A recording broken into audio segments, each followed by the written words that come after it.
श्रीमद् भागवत महापुराण के अष्टम स्कंद के तीसरे अध्याय में गजेंद्र की भावपूर्ण स्तुति आती है, जिसमें हाथी गजेंद्र मगरमच्छ के चंगुल से छूटने के लिए करुणा से भगवान श्री हरि विष्णु को पुकारते हैं।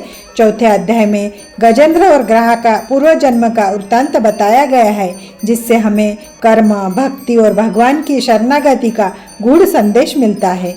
आइए सुनते हैं यह दिव्य कथा, जो हमें सच्ची भक्ति और समर्पण का महत्व समझाती है। श्री गणेशाय नमः। श्रीमद् भागवत महापुराण अष्टम स्कंद अध्याय तीसरा। श्री सुखदेव जी ने कहा, हे राजन, पूर्व जन्म के किसी पुण्य के कारण गजेंद्र ने श्री नारायण जी का ध्यान धरते हुए इस प्रकार कहा, मैं उन श्री परब्रह्म प्रभु की शरण में हूँ, जिनकी कृपा से संसारी जीवों को चैतन्यता प्राप्त होती है। यह संपूर्ण जगत जिनके द्वारा उत्पन्न होता है तथा जिनके आश्रय में रहता है, वह मेरी रक्षा करे। उन परब्रह्म प्रभु का महाप्रलय में भी विनाश नहीं होता, वे सदैव स्थिर रहते हैं। इस प्रकार बालक नट तथा भानुमति के खिलवाड़ को नहीं पहचानते, उसी प्रकार ब्रह्मा आदि देवता भी उनके आदि अंत को नहीं जानते हैं। जिस प्रकार अग्नि की चिंगारियां उड़ती है तथा सूर्य का प्रकाश किसी छिद्र में से देखने पर रज के समान दिखाई देता है, उसी प्रकार उस परब्रह्म प्रभु के समक्ष देवतागण चिंगारी तथा रजकण के समान है। ऐसे श्री नारायण जी को मैं दंडवत प्रणाम करता हूँ, जिनके अनेक नाम तथा स्वरूप है, परंतु प्रत्यक्ष में जिनका कोई रूप दिखाई नहीं देता, जो स्वयं मुक्त होकर सब कार्य करते हैं, मैं उन्हें नमस्कार करता हूँ। जो अविनाशी पुरुष मुझे इस बंधन से मुक्त कर सकते हैं, जो अर्थ, धर्म, काम तथा मोक्ष इन चारों पदार्थों को देने वाले हैं तथा जिनका तेज संपूर्ण जीवों में व्याप्त है, से विश्वव्यापी श्री राम की शरण में मैं पड़ा हुआ हूँ। जो श्री नारायण जी योगियों को तप तथा जप करने का फल देते हैं, वही दीन बंधु इस समय मेरी रक्षा करे। उनके अतिरिक्त अब मुझे किसी अन्य का भरोसा नहीं है। हे महाप्रभु, मैं केवल इस ग्रह के फंदे से छूटने के लिए ही आपकी यह स्तुति नहीं कर रहा हूँ, अपितु मैं इस संसार रूपी माया जाल से निकलने के लिए ही ऐसा कर रहा हूँ। हे परब्रह्म प्रभु, आप तीनों लोकों की उत्पत्ति, स्थिति एवं संहार करने वाले हैं। आपके अतिरिक्त अन्य किसी में ऐसी सामर्थ्य नहीं है जो दिनों का दुख छुड़ा सके।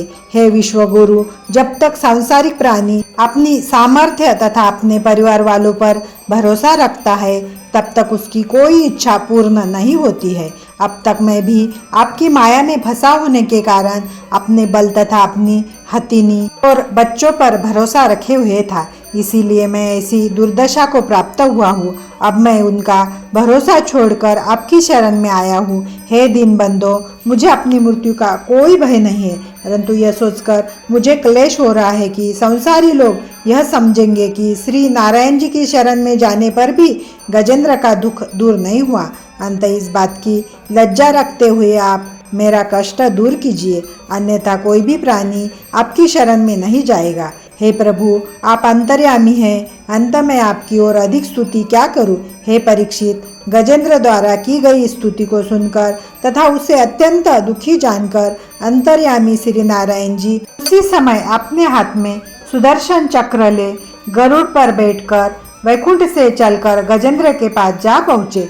जिस समय गजेंद्र ने देखा कि भगवान वैकुंठनाथ मेरी रक्षा करने के लिए हाथ में सुदर्शन चक्र धारण कर गरुड़ पर सवार हो आकाश मार्ग से आ रहे हैं, उस समय उसने अपनी सूंड से कमल का एक पुष्प तोड़ लिया।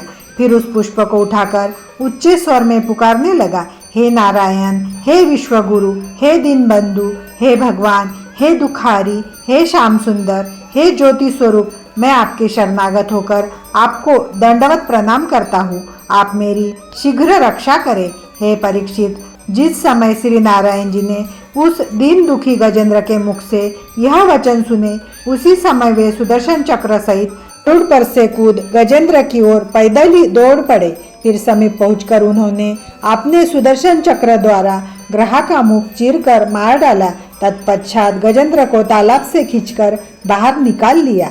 इति श्रीमद् भागवत महापुराण अध्याय तीसरा समाप्त। श्री गणेशाय नमः। अष्टम स्कंद अध्याय 4। श्री सुखदेव जी बोले, हे राजन, जिस समय ग्रह की मृत्यु हुई उस समय देवताओं ने प्रसन्न होकर दुदुम्बी बजाई तथा श्री हरि भगवान पर पुष्पों की वर्षा की। उस समय ऋषि मुनि आदि उनकी स्तुति करने लगे। उधर वह ग्रह श्री नारायण जी का स्पर्श पाते ही एक परम सुंदर तेजस्वी गंधर्व शरीर धारण कर वस्त्रभूषण पहने हुए श्री नारायण जी के चरणों में आकर गिर पड़ा। तदुपरांत उसने श्री हरि भगवान की स्तुति तथा परिक्रमा करके हाथ जोड़कर प्रार्थना की और कहा, हे प्रभु, मैं पिछले जन्म में हुहु नामक गंधर्व था। एक दिन मैं अपनी स्त्रियों सहित विमान पर बैठकर विहार करने के लिए निकला। फिर एक वन में सुंदर तालाब देखकर वहां अपनी स्त्रियों सहित जल विहार करने लगा। उस स्थान पर देवल नामक ऋषि भी स्नान कर रहे थे, परंतु मैंने अपने अज्ञान तथा स्त्रियों के कहने पर उपहास करने के लिए पानी में गोता मारकर उन ऋषि का पैर जा पकड़ा तथा उन्हें पानी के भीतर खींच ले गया। जब वे गिर पड़े तो मैं उनका पैर छोड़कर तालाब के बाहर निकल आया और अपनी स्त्रियों सहित हंसने लगा। उस समय देवल ऋषि ने क्रुद्ध होकर मुझे यह शाप दिया कि हे गंधर्व, तूने उपहास करने के निमित्त हमारे पाँव को ग्रह के समान पकड़कर खींचा था। अंत हम परमेश्वर से यह चाहते हैं कि तू ग्रह का शरीर पाकर जल में निवास करे और पशु तथा मनुष्य के पाँव पकड़कर खींचा करे। इस शाप को सुनकर मैंने अत्यंत लज्जित होकर ऋषि से कहा, हे प्रभु, मैंने अपने किए का फल तो प्राप्त कर लिया। अब आप मुझे यह बताने की कृपा कीजिए कि इस शाप से मेरा उद्धार कब होगा। तब ऋषि दयालु होकर बोले, तू कई सहस्त्र वर्षों तक ग्रह योनि में रहकर एक दिन गजेंद्र का पाँव पकड़ेगा। उस समय श्री नारायण जी गजेंद्र को बचाने के लिए आएंगे और अपने सुदर्शन चक्र से तेरा संहार करेंगे। तब तू अपने गंधर्व शरीर को पुनः प्राप्त कर लेगा। सो हे प्रभु, उन ऋषि की कृपा से मैं आज आपके दर्शन पाकर कृतार्थ हो गया। अब आप आज्ञा दे तो मैं अपने लोक को चला जाऊं। इतना कहकर वह गंधर्व श्री नारायण जी से विदा ले विमान पर बैठकर अपने लोक को चला गया। उसी समय श्री हरि भगवान की कृपा से गजेंद्र ने भी अपने उस शरीर को त्याग कर मुक्ति प्राप्त की। तब वह राजा इंद्रदमन के स्वरूप में आ गया। हे परीक्षित, जब गजेंद्र ने अपने पहले स्वरूप को प्राप्त किया तब वह श्री हरि भगवान की परिक्रमा तथा दंडवत प्रणाम करके हाथ जोड़कर इस प्रकार कहने लगा, हे प्रभु, मैं अपने पूर्व जन्म में इंद्रदमन नामक राजा था। उस समय में दिन रात हरि भजन में लीन रहकर राजकाज करता था। एक दिन जब मैं जप तथा ध्यान में मग्न था उस समय अगस्त्य ऋषि मेरे घर पधारे, परंतु अपने अज्ञान के कारण मैंने उनका कोई आदर नहीं किया और जो का त्यों ध्यान मग्न बैठा रहा। उस समय अगस्त्य जी ने क्रोध करके मुझे शाप दिया कि हे राजा, ऐसा किस शास्त्र में लिखा हुआ है कि जब किसी के स्थान पर कोई ब्राह्मण, ऋषि अथवा वैष्णव आवे उस समय घर का स्वामी उसका कोई आदर न करे, मत वाले हाथी की भांति चुपचाप बैठा रहे। तूने मेरा निरादर किया है। अंत में श्री नारायण जी से यह चाहता हूँ कि तू हाथी का शरीर प्राप्त करे। हे प्रभु, अगस्त्य जी के मुख से यह शाप सुनकर मैंने अत्यंत लज्जित होकर उनसे प्रार्थना की, हे मुनिराज, मैंने अपने किए का फल तो पा लिया। अब आप कृपा कर ये बताएं कि उस शरीर से मुझे मुक्ति किस प्रकार मिलेंगी। उस पर मुनि ने उत्तर दिया, हे राजा, जब सरोवर में ग्रह तेरे पाँव को पकड़ेगा उस समय भगवान वैकुंठनाथ तेरी सहायता के लिए आवेंगे और उस ग्रह को मारकर तुझे मुक्ति देंगे। हे प्रभु, इस प्रकार अगस्त्य मुनि की दया से आज मैं आपके दर्शन प्राप्त करके कृतार्थ हुआ हूँ।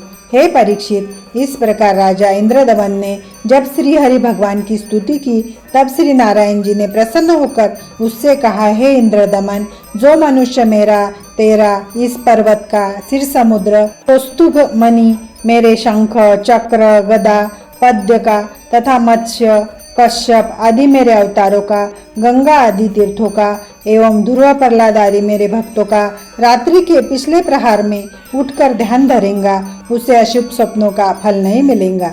जो संसारी प्राणी इस गजेंद्र मोक्ष स्तुति का पाठ करेंगे मैं उन्हें भी अंत समय में इसी प्रकार की मुक्ति दूंगा जिस प्रकार की तेरा उद्धार किया है। इतना कहकर श्री हरि भगवान ने राजा इंद्रदमन को अपने गरुड़ पर बैठा लिया तथा शंख बजाते हुए वैकुंठ लोक को चले गए। इतनी कथा सुनाकर श्री सुखदेव जी ने कहा, हे राजन, जिस प्रकार ग्रह ने गजेंद्र को पकड़ा था, उसी प्रकार संसार के सभी जीव काल रूपी ग्रह के मुख में पड़े हुए हैं। जिस प्रकार गजेंद्र ने दिन बनकर श्री नारायण जी को पुकारा था तथा श्री हरि भगवान ने उसे ग्रह के मुख से छुड़ाया था, उसी प्रकार मनुष्य जब श्री परब्रह्म प्रभु का स्मरण करता है तब वह जन्म मरण से छुटकर भवसागर से पार हो जाता है। जो मनुष्य विपत्ति के समय इस गजेंद्र मोक्ष के आख्यान का ध्यान करेंगे, उनके सभी दुख श्री नारायण जी की कृपा से दूर हो जाएंगे।